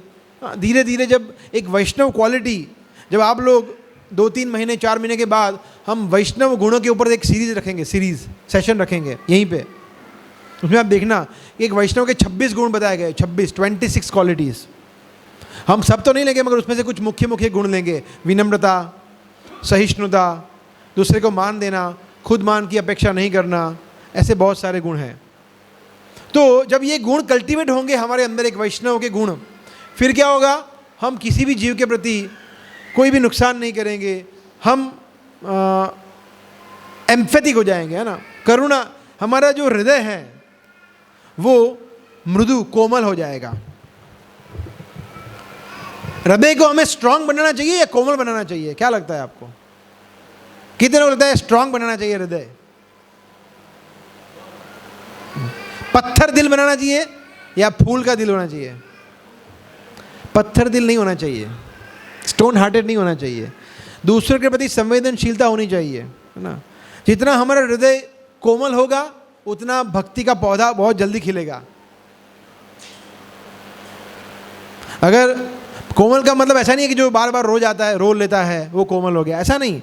कहने का मतलब है कि उसमें संवेदनशीलता होनी चाहिए, भावना होनी चाहिए, प्रेम होना चाहिए, सेवा का भाव होना चाहिए, करुणा होनी चाहिए, दया होनी चाहिए। ये सब गुण तब आएंगे, जैसे फॉर एग्जाम्पल एक व्यक्ति है जो लाइफ में कभी मांसाहार नहीं करता, और एक व्यक्ति जो कसाई का कार्य करता है, कसाई जो रोज काटता है पशुओं को, दो में से किसका हृदय पत्थर का है? कसाई का। जिसका हृदय पत्थर का है उसको कोई फर्क नहीं पड़ता है कि वो सामने वाला प्राणी जो है वो चीख रहा है, चिल्ला रहा है, रो रहा है, भाग रहा है, खून निकल रहा है, उसके परिवार उसके आजू बाजू में देख रहे हैं, रो रहे हैं, कोई फर्क नहीं पड़ता, वो काट देगा। पत्थर हृदय है। हृदय पत्थर नहीं होना चाहिए, सॉफ्ट होना चाहिए, बहुत सॉफ्ट होना चाहिए। जितना सॉफ्ट हो उतना अच्छा है। ये गुण डेवलप करना। एक वैष्णव होते हैं बहुत ही मृदु हृदय के होते हैं। तो ये कब उसको, इसीलिए उसको कहते हैं एम्पैथी। एम्पैथी आपने शब्द सुना होगा ना, कॉर्पोरेट में बहुत यूज करते हैं एम्पैथी। एम्पैथी मतलब संवेदनशीलता दूसरों के प्रति, वो होनी चाहिए दूसरों को। इसलिए वैष्णव को कहते हैं पर दुखे दुखी। दूसरों को दुख में देखकर एक वैष्णव दुखी होता है। आप लोगों को फोन मैसेजेस ग्रुप में ये सब क्यों करते हैं? पागल है ये लोग, भक्त लोग आपके पीछे पड़े हुए हैं, बोले आओ आओ आओ, पीछे पड़ गए, क्या है? क्योंकि आपको दुख में देखकर उनको दुख होता है कि आप लोग अभी भौतिक संसार में दुखी पड़े हुए हो, इसलिए उन लोगों को दुख होता है। करुणा के वश में अगर आपको प्लीज़ आइए आइए आइए, प्लीज़ आइए, कैंप में आइए, मंदिर आइए, माला करिए, गीता पढ़िए, हमारे साथ आइए, प्रसाद लीजिए, आइए, ऑनलाइन ऑफलाइन आइए। क्यों? पर दुखे दुखी। और बाहर के समाज में क्या होता है? पर दुखे सुखी। पर इसको दुख हुआ ना, अच्छा किया, देख मैंने तो आप तुम्हारे लिए प्रार्थना की थी, तेरे को तो और कीड़े पड़े, तू तो तेरे को तो ये श्राप देता हूं मैं। ये चलता है। पर दुखे सुखी होता है, और पर सुखे दुखी, दूसरे को सुख मिल गया, देखो बड़ा आया, नई नई गाड़ी लेके घूम रहा है, ईर्ष्या। तो बाहर क्या होता है? पर दुखे सुखी और पर सुखे दुखी। यहां पे भक्ति में क्या हो रहा है? पर दुखे दुखी। और आपको सुखी देखकर भक्त सुखी होता है कि वाह क्या भक्ति में आप आगे बढ़ रहे हो, जबरदस्त, मजा आ गया। आप 16 माला तक पहुंच गए, अच्छा आप एकादशी कर रहे हो, अच्छा आप अभी मंगला आरती आ रहे हो, अगर आप जल्दी उठ रहे हो, गीता पढ़ रहे हो, भागवतम पढ़ रहे हो, very good, we are very very happy. हमारे आनंद की कोई सीमा नहीं है। ये है वैष्णव। ये सिर्फ और सिर्फ वैष्णव समाज में देखा जाता है और कहीं नहीं। सिर्फ भक्ति होता है जो पर दुखे दुखी होता है, बिकॉज उन्हीं को पता है कि वास्तविक दुख क्या है। लॉटरी ना लगना ये कोई दुख नहीं है। तो लॉटरी नहीं लगी, देखो मैं डिप्रेशन में आ गया और मैंने आत्महत्या का प्रयास किया, पागल है। या गर्लफ्रेंड छोड़ के चढ़ी गई, देखो पागल है। ये दुख नहीं है, ये सिर्फ वैष्णव समझता है। इसीलिए ये एडवांटेज है स्पिरिचुअल कोर्सेज बढ़ाने का। ठीक है, तो ये लास्ट स्लाइड है, we will finish in 5-7 minutes, फिर हम प्रश्न ले सकते हैं कुछ हो तो। देखिए ये जो हमने देखा था ना चार्ट, अब इसमें कुछ नई चीज़ आ गई है। क्या है? ये स्लाइड पहले देखी थी कुछ, मगर कुछ नया है, एडिशनल है। क्या है? टाइम। टाइम आ गया ना, पहले टाइम नहीं था। देखो टाइम नहीं है इसमें, इसमें टाइम है। तो ये एक जनरल गाइडेंस के लिए है, ऐसा नहीं है कि ऐसा ही करना है, मगर जनरल गाइडेंस देना, ऐसे इसके आसपास होना चाहिए, है ना। तो सबसे पहले देखते हैं डाइट। डाइट 1 घंटा ठीक है, खाने का 1 घंटा ठीक है, या 4-5 घंटे चाहिए? ठीक है, आधा घंटा लंच, आधा घंटा डिनर और छोटा मोटा तो आधा 1.5 घंटा, ठीक है, 1.5 घंटा हम खाने में व्यतीत करते हैं, ठीक है। सोना 6 घंटा ठीक है या और होना चाहिए? अब वो 6 घंटे में तो कुछ होता ही नहीं है, ठीक है, 7 घंटे है ना, उससे ज़्यादा नहीं सोना चाहिए, right. So according to even according to medical science, sleeping more than 8 hours is too bad for our health. So maximum 7 hours. We should not sleep more than 7 hours. 7 घंटे ज़्यादा नहीं सोना चाहिए, 6 घंटा आइडियल है, 6 घंटे से कम भी नहीं सोना चाहिए। मतलब 4 घंटा होती हूँ मैं, सिर्फ बहुत एक्टिव हूँ मैं, नहीं, ऐसा मत करो, 6 घंटा सो, राइट। तो 6 घंटा सोना चाहिए। एक्सरसाइज करना चाहिए 20 मिनट, कहाँ पे? जिम में जाके नहीं, और कोई एक्सरसाइज जैसे प्राणायाम हो गया, या सूर्य नमस्कार कर दिया, या ब्रिस्क वॉकिंग कर लिया, उस तरह की एक्सरसाइज करनी चाहिए, है ना, जो आयु को, बल को, आरोग्य को बढ़ाए, ना कि बॉडी अच्छी दिखे, ऐसा नहीं, ऐसे एक्सरसाइज नहीं करना है, right. So we should do exercise which is जो हमारे आरोग्य को, आयु को, बल को, फ्लेक्सिबिलिटी, हमारा शरीर फ्लेक्सिबल हो। नहीं तो बोले मैं ये बाल्टी नहीं उठा पाऊँगा, सॉरी, बोला आपका एज बोला 27 साल का हूँ मैं, 27 ईयर्स ओल्ड, बट बाल्टी थोड़ा दुखने लगता है, बोलो। तो ये फ्लेक्सिबिलिटी नहीं है ना, क्योंकि एक्सरसाइज किया ही नहीं है, तो ये भी करना चाहिए। हमारा हेल्थ बहुत बड़ा प्रायोरिटी है ना। अगर आपका सर दुख रहा है तो आप क्या ठीक से नाम जप कर पाएंगे? अगर आपको बुखार है 103 डिग्री, तो क्या आप गीता पढ़ पाएंगे? नहीं। तो हेल्थ को अच्छी रखना सबसे इंपॉर्टेंट प्रायोरिटी हमारी, है ना। हेल्थ को सबसे पहली प्रायोरिटी देनी चाहिए सबको, कोई भी, हमारा पूरा शरीर एकदम स्वस्थ होना चाहिए। Okay, next is mental intellectual, जिसमें हम कार्य करते हैं ना, जैसे जॉब, बिजनेस कर लिया, ये आता है वो, तो वो 8 से 10 घंटा ठीक है या 14 घंटा चाहिए आपको? नहीं है ना, 8-10 घंटा ठीक है ना। माता जी, आपके हस्बैंड इतना ही करते हैं ना, 8-10 घंटा ही करते हैं ना, और ज़्यादा करते हैं? नहीं, इतना ही करते हैं, दैट इज़ गुड। तो 8 से 10 घंटा सफिशिएंट है ना कार्य के लिए, हमारे कार्य के लिए। और फिर सोशल, इमोशनल, जैसे परिवार के साथ टाइम स्पेंड करना, मित्र से किसी को मिल लेना, या किसी पारिवारिक फंक्शन में आप गए, कुछ और, तो 2-3 घंटा ठीक है, ये उतना ही देते हैं, है ना। मुझे बोले प्रभु इसमें इसका तो टाइम ही नहीं दिया, ओहो, इसका टाइम कहाँ से निकालेंगे? 6 घंटा होना चाहिए ना ये तो। देखो 3 घंटा इंस्टाग्राम, 2 घंटा फेसबुक, 1 घंटा यूट्यूब, 6 घंटा हो गया, बराबर है, ऐसा नहीं ना। तो इसका टाइम नहीं लगाना है, ठीक है। Anyway, and the last is spiritual. तो अभी हमने 1 घंटा लिखा है, उसका मतलब ऐसा नहीं है सिर्फ 1 घंटा ही करना है, 1 घंटा मिनिमम है, दिस इज मिनिमम 1 आवर। उसमें जैसे आपने 4 माला कर रहे हैं तो कितना टाइम होगा? आधा घंटा, 7-8 मिनट, तो आधा घंटे में 4 माला होगी, और आधा घंटा आप कुछ पढ़िए, भक्तों से फ़ोन पे बात करिए, ऐसा कुछ, या फिर कुछ लेक्चर सुनिए, हमारे जो पब्लिश करते, रिकॉर्ड करते, उसको सुनिए, ऐसा, या फिर माला बढ़ाइए। तो ये 1 घंटा का आप 2 घंटा भी कर सकते हैं, 3 घंटा भी कर सकते हैं, राइट। बट ये स्पिरिचुअल प्रैक्टिस, साधना, स्वाध्याय, साधना का मतलब क्या होता है कि हम माला का जप जो करते हैं, कुछ लेक्चर सुनते हैं, पढ़ते हैं, उसको साधना कहते हैं। तो वो बहुत ही आवश्यक है। ये जो स्पिरिचुअल चीज़ें, वो हमारी बाकी सारी चीज़ों को नरिश करती है। अगर ये नहीं होगा तो पशु के समान हम भी हो जाएंगे, और बाकी के 3 चीज़ें कुछ नहीं होगी, ऐसा। तो स्पिरिचुअल इज मस्ट। इसमें माला का जप सबसे पहली प्रायोरिटी है, सेकंड प्रायोरिटी है रीडिंग, फिर बहुत सारी चीज़ें, डीटी वर्शिप है, प्रसाद भगवान को भोग लगाना, बहुत सारी चीज़ें। तो वो आप हमसे बाकी डिस्कशन कर सकते हैं, किस तरह से हम उसको एंगेज कर सकते हैं। स्वाध्याय का मतलब होता है कॉन्टेम्पलेट करना, सोचना, कि लेक्चर में जो बताया था, वो गीता में जो पढ़ा है, वो भागवतम में पढ़ा है, journey of self discovery course में सुना है, प्रश्नों का उत्तर देखा, यूट्यूब पे कुछ सुन लिया, क्वेश्चन लिखे, प्रश्न करने वाले उसके लिए लिखा, स्टडी किया, मटेरियल बनाया, उसको स्वाध्याय कहते हैं। ये बहुत ज़रूरी है, कॉन्टेम्पलेट करना बहुत ज़रूरी है। सिर्फ पढ़ाई पढ़ाई पढ़ाई पढ़ाई नहीं। गीता को रीड नहीं करना है, गीता को रीड नहीं करना है, स्टडी करना है। रीडिंग और स्टडी में फ़र्क है ना, राइट। रीड मतलब क्या? नॉवेल की तरह पढ़ना, ओहो एक लड़का था, एक लड़की थी, उनकी शादी हो गई, ओके मज़ा आया, ओके हो गया। क्योंकि रीडिंग नॉवेल की तरह, नॉवल कथा की तरह। स्टडी का मतलब जैसे हम पढ़ते हैं ना, साइंस, ज्योग्राफी, बायोलॉजी, मैथमेटिक्स, ऐसा पढ़ना है, अंडरलाइन किया, हाईलाइट किया, क्वेश्चन आए पूछा, इसको कहते हैं गीता को पढ़ना। गीता को ऐसे स्टडी करना है, अभ्यास करना है, सिर्फ पढ़ना नहीं है, वांचन नहीं करना है एक नॉवेल की तरह। इसको कहते हैं स्वाध्याय, कॉन्टम्पलेट, चिंतन करना, मनन करना।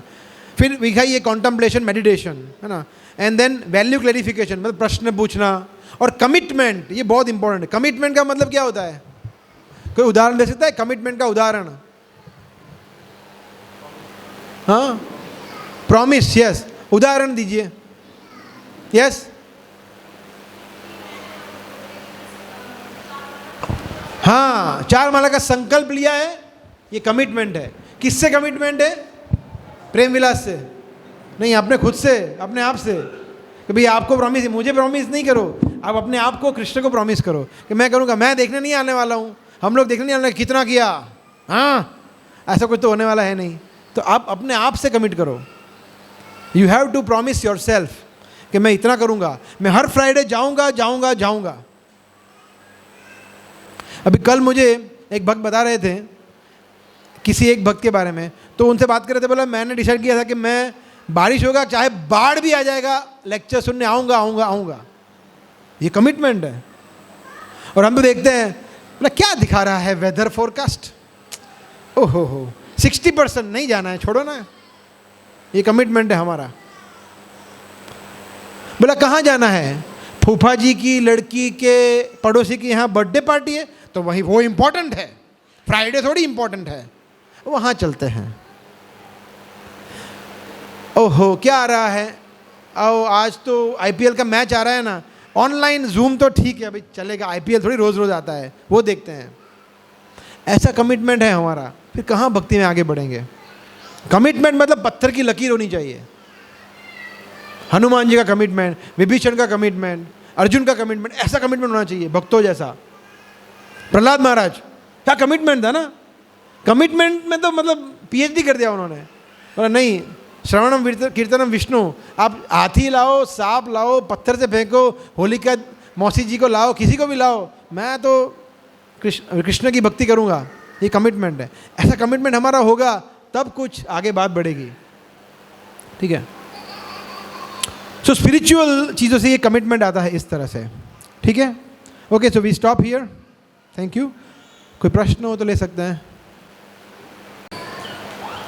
ओके, यस, आपने भी स्लाइड में बताया कि हमारी उम्र है, हम छोटे होते हैं, बड़े होते हैं, हाँ हाँ मृत्यु हाँ, हो जाती हाँ, है। ऐसे ही आपने बताया था कि आत्मा का भी स्वभाव है प्रेम और सेवा। हाँ। ऐसे मनुष्य के भी कई स्वभाव हैं, मनुष्य की उम्र भी है, तो क्या ऐसे आत्मा की भी कोई उम्र होती है? क्या इसकी भी कोई स्पैम है, टाइम स्पैन है इसका कुछ, या अजर अमर और यस यस आत्मा या फिर उसका समय के साथ साथ, जैसे मनुष्य का स्वभाव अलग अलग होते हैं, आत्मा के भी स्वभाव होते हैं अलग अलग, या एक ही स्वभाव है सभी आत्माओं का? या आत्मा का एक ही स्वभाव है, सच्चित आनंद, eternal, blissful and full of knowledge. हमने देखा था, तो आत्मा का ये स्वभाव है। और आत्मा, कृष्ण कहते हैं दूसरे अध्याय के 20वें श्लोक में, न जायते म्रियते वा कदाचिन, कि न जायते मतलब जन्म नहीं लेता, म्रियते मतलब वो मृत्यु नहीं होती, वो इटर्नल है। अजो नित्यो शाश्वतो अयम पुराणो न हन्यते हन्यमाने शरीरे। तो आत्मा जो है वो इटर्नल है, हाँ, वो उसको कोई फर्क नहीं पड़ता है, चाहे वो कोई भी शरीर में हो, चूहे के शरीर में, कछुए के शरीर में, मनुष्य के शरीर में, देवता के शरीर में, ब्रह्मा के शरीर में। आत्मा का स्वभाव है भगवान के प्रति प्रेम करना, भगवान की सेवा करना, परंतु क्योंकि पिछले जन्मों में कुछ पाप कर्म किए हैं या भगवान से स्वतंत्र एंजॉय करने की इच्छा की है, इसलिए यहाँ फंसे पड़े हैं भौतिक जीवन में। और अभी मनुष्य जीवन मिला है, इस्कॉन संस्था में है, प्रभुपाद के आश्रय में है, भक्तों के संग में है, गीता है, हरिनाम है, तो हम इससे छुटकारा पा सकते हैं। हम आत्मा अपने मूल स्वरूप को प्राप्त कर सकती है, या लाइक दैट। ठीक है, गुड इवनिंग सर। सर मैं ये थोड़ा जानना चाहता था रिगार्डिंग, सर ये थोड़ा साइंटिफिक क्वेश्चन है। सर जनरली कुछ मैं स्टूडेंट लाइफ से गुजर चुका हूँ, तो मैं बता रहा हूँ सर। मैं ऐसे लोगों के बीच में बैठा हूँ जिन्होंने आईआईटी क्वालिफाई किया है, तो उस लेवल का कंसंट्रेशन कैसे अचीव करूं? सपोज मेरी स्पीड भी तेज़ हो, मतलब कुछ मैं रिमाइंड कर सकूं। स्पीड तेज है तो मतलब कई बार थोड़ा दिमाग डाइवर्ट हो जाता है। टॉप लेवल का कंसंट्रेशन, या उसके लिए कोई अपब्रिंगिंग चाहिए उस लेवल की, एक कंसंट्रेशन बढ़िया वाला चाहिए। दो चीज़ मैं सजेस्ट करूँगा। एक है हरे कृष्ण महामंत्र का जप करना, से मन आपका कंट्रोल में रहेगा। दूसरा है ब्रह्मचर्य का पालन। जी, ब्रह्मचर्य जी जी। सो इसको कहते हैं ऊर्ध्वरेत। ऊर्ध्वरेत मतलब जो अपने वीर्य का स्खलन नहीं करता, जो उसको ऊपर की ओर ले जाता है। ब्रह्मचर्य का पालन करते हैं तो बहुत सारे एडवांटेजेस है। उसमें से एक एडवांटेज है कि आपका मेमोरी सुपर शार्प हो जाता है। जी जी। Super sharp, and you become तेजस्वी बनते हैं, ओजस्वी बनते हैं, and so many advantages. But Hare Krishna महामंत्र का जप करना ये सबसे इंपॉर्टेंट है जी। सिर्फ ब्रह्मचर्य का पालन करने से कुछ नहीं होगा, है ना। उसके साथ साथ हरे कृष्ण महामंत्र का जप करेंगे, automatically your intelligence will be right way में। आप तो हम देखते हैं कि जब जो भक्त होते हैं, स्टूडेंट होते हैं, वो बहुत अच्छी तरह से मंत्र का जप भी करते हैं, 16 माला भी करते हैं 2 घंटा, मगर फिर वो बाकी के 6 घंटा जो पढ़ाई करते हैं ना, फुल फोकस से जी सर, फुल कॉन्सेंट्रेशन। सर एक क्वेश्चन और था सर, आपने बताया हरे कृष्ण का जाप करना, तो सर ये क्वेश्चन पूछा जा रहा था कि हिंदू में सबसे टॉप मतलब मेन भगवान कौन है, किसको जाप करना चाहिए सबसे उच्च लेवल के, ऐसा है मतलब इसमें? तो मैंने आपको बोला, हम जब लास्ट टाइम मिले थे मैंने आपको बोला था कि आपने बताया था कि आपके वो 6 दिन के कोर्स रिकॉर्डिंग देखे? नहीं सर, अभी तो मैं नया हूँ ना सर। तो रिकॉर्डिंग तो देख सकते हैं, नया पुराना सब देख सकते हैं। तो आप मैंने आपको आपने अमित प्रभु ने आपको शेयर नहीं किया अभी? नहीं, वो रिकॉर्डिंग हम आपको शेयर करेंगे। वो रिकॉर्डिंग में 4थे सेशन जो है उसमें हु इज गॉड सब कुछ पूरा दिया गया है उसमें, आपके सभी प्रश्नों का उत्तर उसमें है। तो वो रिकॉर्डिंग आप सुना, 1.5 घंटे का रिकॉर्डिंग है। तो you go through all this recordings and then we can discuss more if you have any doubts. और कोई प्रश्न आज के सेशन से किसी को प्रश्न है? प्रश्न, comment from today's session?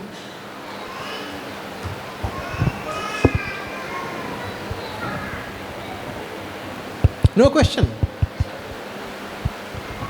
Generally इसमें से बहुत सारे क्वेश्चन आते हैं आज के टॉपिक में से। यस, हरे कृष्णा। हरे कृष्ण।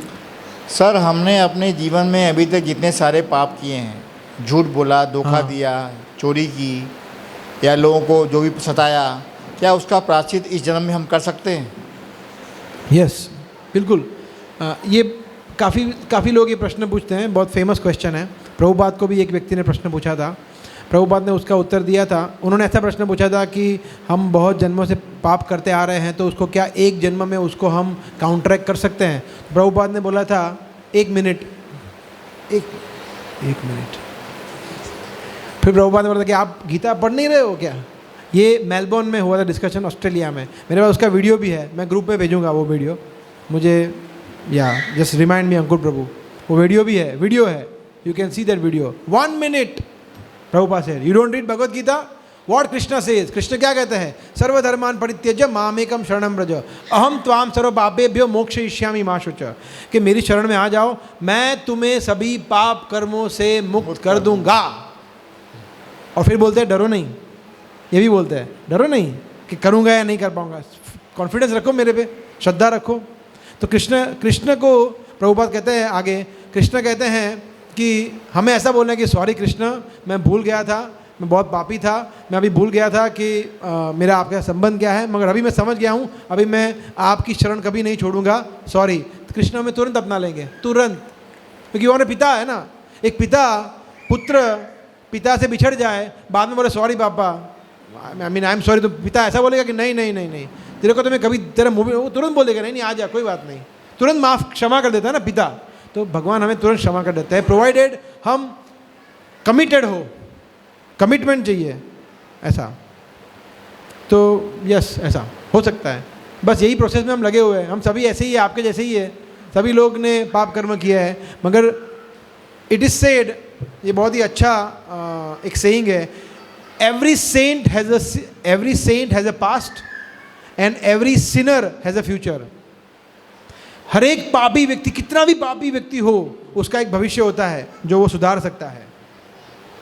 और जितना भी बड़ा संत हो, उसका कुछ ना कुछ इतिहास तो होता ही है, पास्ट तो होता ही है, बट ठीक है, दैट इज़ फाइन। मगर वो एक पास्ट हो गया, भूतकाल हो गया, उस पर हमें देखना नहीं है। अभी वो वर्तमान परिस्थिति में कितना अच्छा भक्त है वो देखना है। और उसके साथ साथ हमने कितने भी बड़े पाप किए हो, ऐसा नहीं है कि हम कुछ कर नहीं सकते, नहीं, अभी भी हमारा भविष्य तो है। हम भक्ति तो कर ही सकते हैं। जो गाय का मांस खाते थे, नशा करते थे, ऐसे लोगों को प्रभुपाद ने शुद्ध भक्त बनाया, तो हम भी, हमारा भी चांस तो है, होप तो है, ऐसा। ठीक है, और कोई प्रश्न आज के सेशन से? किसी का प्रश्न? Yes. हरे कृष्ण।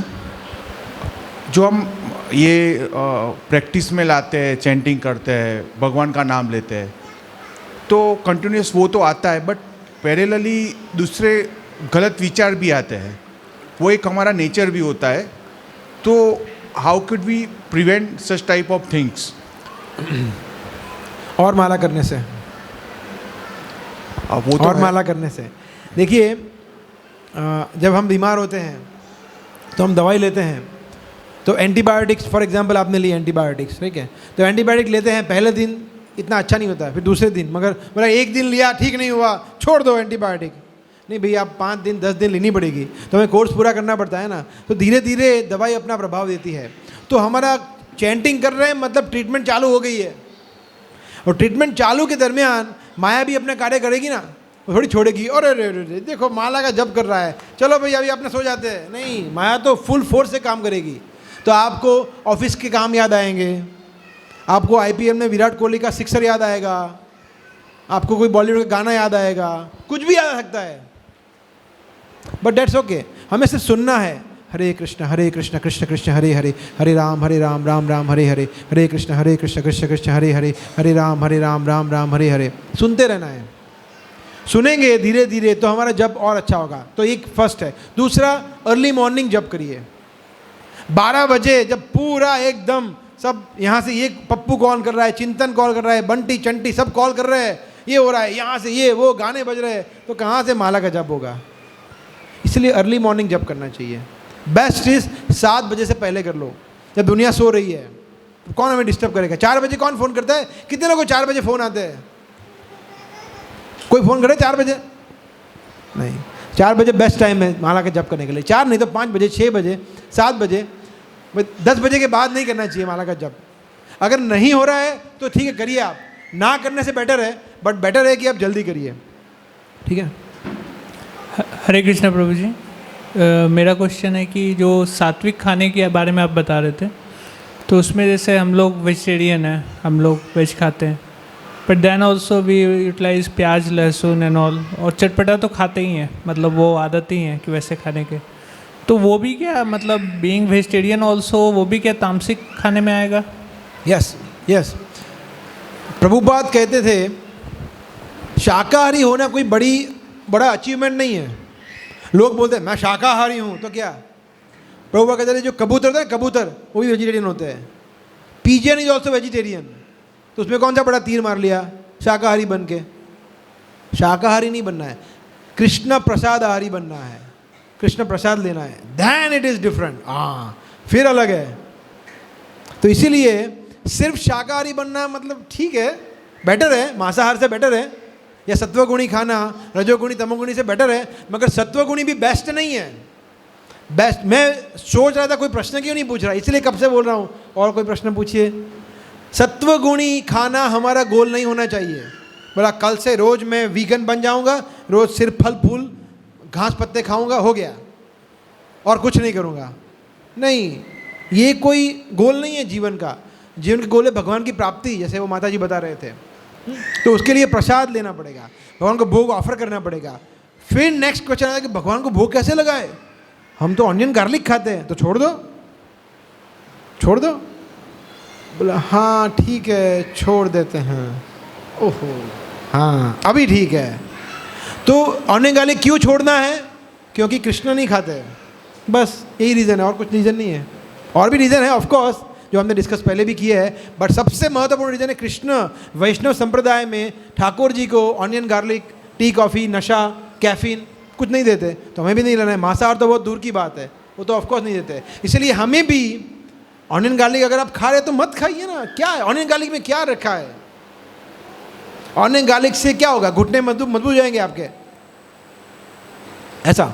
सो अभी आप ऑनियन गार्लिक खा रहे हैं, दैट इज़ ओके, बट प्रयास करिए, भक्तों से डिस्कस करिए कैसे हम उसको छोड़ सकते हैं, माता जी के लिए उसको कैसे रिप्लेस कर सकते हैं। हर एक के लिए अलग अलग समस्या होती है। अब घर में आपके दादा दादी है, वो खा रहे हैं, आप नहीं खा रहे हैं, ये वो परिवार संयुक्त परिवार है, बहुत सारे प्रैक्टिकल क्वेश्चन होते हैं ना, तो वो हम ऐसे डिस्कस नहीं कर सकते, वो 1-to-1 डिस्कस होते हैं ना। तो आप हमसे पूछिए, हर एक वस्तु का समाधान है, because it's all about priority.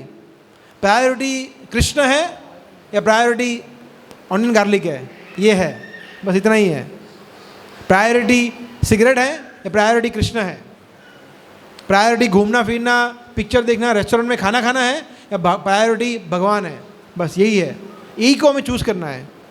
तो चॉइस इज आवर्स, ठीक है। अच्छा प्रभु जी, जैसे अगर वन टाइम जो भगवान के भक्त हैं जिन्हें कंठी माला धारण की गई है, तो कंठी माला धारण करने का पर्पज ये है कि कंठी माला धारण करने के बाद कोई भी तामसिक राजसिक चीज, नशे वाली चीज, ये चीजें नहीं जाएगी, ये तपस्या है। तो अगर भगवान की प्राप्ति करनी है तो फिर एक बार नहीं, लाइफ में भी एक बार नहीं खाना है, इको विद कमिटमेंट। क्यों खाए, क्या रखा है ऑनलाइन करने के लिए, टी कॉफी में क्या रखा है, छोड़ दो, ऐसे छोड़ दो। और छोड़ने के लिए आपको बहुत तपस्या करने की, सोचने की जरूरत नहीं है, बस कल से नहीं खाऊंगा, जो होगा देखा जाएगा, भगवान पे छोड़ दिया। ऐसे डिसीजन लेते हैं भक्त लोग, बोला कल से, कल एकादशी है, कल से चातुर्मास शुरू हो रहा है, कार्तिक मास है, कल से फेस्टिवल है, जन्माष्टमी है, कल से कंठी पहन लिया, ख़त्म, लाइफ में अभी कोई तामसिक राजसिक चीज़ नहीं खाऊंगा। भगवान कहते कि क्या बात है, ये तो जोरदार भक्त है। फिर भगवान की दृष्टि में आ जाते, बोला यार सुधांशु प्रभु तो बहुत आगे बढ़ गए। हाँ, ये चाहिए हमें, हमें भगवान को इम्प्रेस करना है और किसी को इम्प्रेस नहीं करना है। तो भक्तों के साथ चर्चा करने से वो आएगा कमिटमेंट धीरे धीरे। और सबसे इंपॉर्टेंट है कि भक्तों का संग, अगर साथ में रहेंगे ना तो आगे बढ़ेंगे, आइसोलेटेड रहेंगे, united we grow, divided we fall, simple, ऐसा ही है, भक्ति में भी ऐसा ही है। इसीलिए प्रण लेना चाहिए, प्रण। दुनिया इधर की इधर हो जाए, फ्राइडे आना है मतलब आना है, ऑनलाइन आना है मतलब आना है, एक भी सेशन मिस नहीं करना है। ये कमिटमेंट होगा तब कृष्ण देखेंगे कि नहीं ये व्यक्ति सिंसियर है। बाकी कृष्ण, हम किसको मूर्ख बना सकते हैं, कृष्ण को थोड़ी मूर्ख बना सकते हैं, अपने आप को भी नहीं बना सकते, कृष्ण को भी नहीं बना सकते, ऐसा, ठीक है। और कोई लास्ट क्वेश्चन किसी को तो ले सकते हैं, और else we can stop, it's already 9:50 okay, ठीक है, थैंक यू वेरी